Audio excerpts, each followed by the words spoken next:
একজন বয়স্ক লোক, তিনি তার সাথে অমন আচরণ করা ঠিক হয়নি আমার।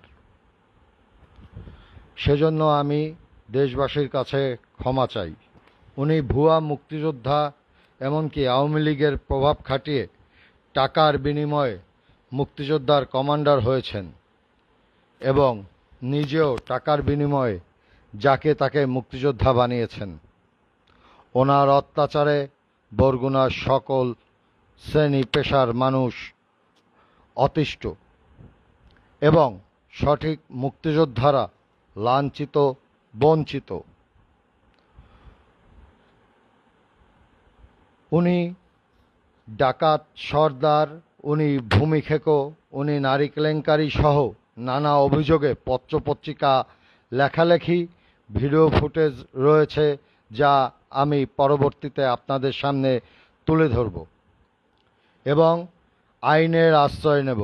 আমি কেন আইন হাতে তুলে নিলাম বা কেন আমি এমন আচরণ করলাম, তার উত্তর আমি আপনাদেরকে দিচ্ছি। আমি শহীদ প্রেসিডেন্ট বীর মুক্তিযোদ্ধা জিয়াউর রহমান ও বাংলার আপসহীন দেশনেত্রী বেগম খালেদা জিয়ার রাজনৈতিক আদর্শ ধারণ করি এবং বিএনপির একজন ক্ষুদ্র কর্মী। এই ভুয়া রশিদ দম্ভ ভরে প্রকাশ করে আমার মাতৃতুল্য নেত্রী, দেশনেত্রী বেগম খালেদা জিয়ার চরিত্র নিয়ে কথা বলেছে বিভিন্ন সময় এবং জিয়াউর রহমানকে সে মুক্তিযোদ্ধা নয়, সে একজন পাকিস্তানি গুপ্তচর বলে তাকে অপমান করেছে। বিভিন্ন সময় বিভিন্ন বক্তৃতায় সে বলেছে তিনি আমাদের দেশ নায়ক, আমাদের সিনিয়র ভাইস চেয়ারম্যান জনাব তারেক রহমান ও আরাফাত রহমান কোকো, তাদেরকে নিয়ে তাদেরকে বলেছে তাদের নাকি জন্মের ঠিক নেই বলে তিনি মন্তব্য করেন। এমনও পরিস্থিতিতে আমি আমার নিজেকে একজন জিয়ার সৈনিক হিসেবে কন্ট্রোল করতে পারি নাই, তাই আজকে এমন অনাকাঙ্ক্ষিত ঘটনা ঘটেছে। আমার কথাগুলো ও অভিযোগগুলো দেশ এবং দেশের আইন শৃঙ্খলা রক্ষাকারী বাহিনীর তদন্ত করে দেখবেন। যদি মিথ্যা হয়, আইনে যে সাজা আছে মাথা পেতে নেব। বয়স বিবেচনায় একজন কুখ্যাত ডাকাত, নারী লিপসুর গায়ে হাত তোলা যদি অন্যায় হয়, আমি প্রকাশ্যে দেশবাসীর কাছে ক্ষমা চাই। আমি ক্ষমা প্রার্থী আপনার কাছেও। যদি আমি কোনো ভুল করে থাকি, আমাকে সবাই ক্ষমা করে দেবেন নিজ গুণে।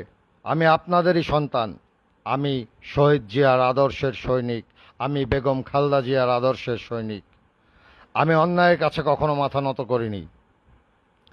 সর্বোপরি আমি তারেক জিয়ার সৈনিক ছিলাম, আছি, থাকব এবং দেশ নেত্রী বেগম খালেদা জিয়ার মান সম্মান রক্ষার্থে, বাংলাদেশ জাতীয়তাবাদী দল বিএনপির মান সম্মান রক্ষার্থে যা করণীয় আমি তাই করব।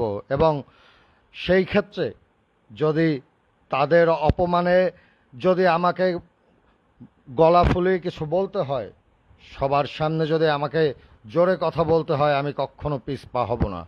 বেগম খালেদা জিয়াকে কোথাও ছোট করবে আমার সামনে, সেটা আমি হতে দেব না। আমি যদি আপনাদের চোখে ভুল করে থাকি, যদি আপনাদের চোখে আমি অন্যায় করে থাকি, তাহলে আমি আপনাদের সবার কাছে ক্ষমা চাই। আমাকে আপনারা নিজ গুণে ক্ষমা করে দিবেন, এইটা আপনাদের কাছে কাম্য। আপনারা আমার বাবার বয়সী মানুষ, আপনারা আমাকে মাফ করে দিবেন, এটাই আমি আশা করি।